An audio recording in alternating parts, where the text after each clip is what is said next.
Hello everyone, আসসালামু আলাইকুম। কেমন আছেন সবাই? আশা করছি অনেক বেশি ভালো আছেন। আজকে আমি আর আপু সারাদিন কী করেছি সেগুলো আজকে আপনাদের সাথে একটু শর্টকাটে শেয়ার করছি। আপু চলেন দেখি কী রান্না করছেন।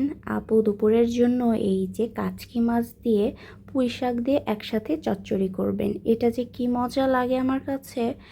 আর এই পুঁই শাকটা কিন্তু আমার আম্মুর বাগানের পুঁই শাক। ঢাকায় আসার সময় আম্মুর বাগান থেকে অনেক রকমের শাকসবজি দিয়ে দিয়েছেন। শুধুমাত্র আমার আর আপুর জন্যই দুপুরের লাঞ্চটা রেডি করছেন।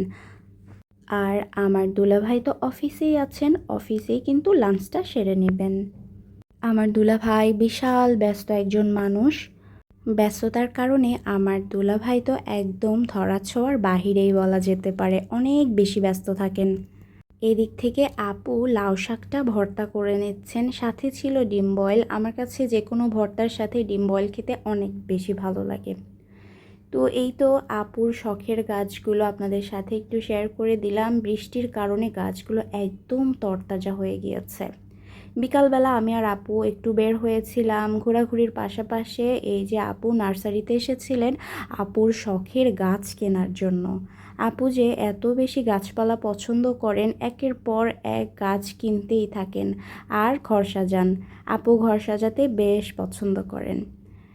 ঘোরাফেরা শেষে এই তো আমি আর আপু বাসায় চলে এসেছি। আর আপু আমার জন্য এই যে রাতের ডিনার তৈরি করছেন। আমার জন্য আপু এই যে গরুর খাঁটি দুধ একদম গরম করে নিয়েছেন। এই দুধটা কিন্তু গ্রাম থেকে নিয়ে আসা হয়, একদম ফ্রেশ যাকে বলে।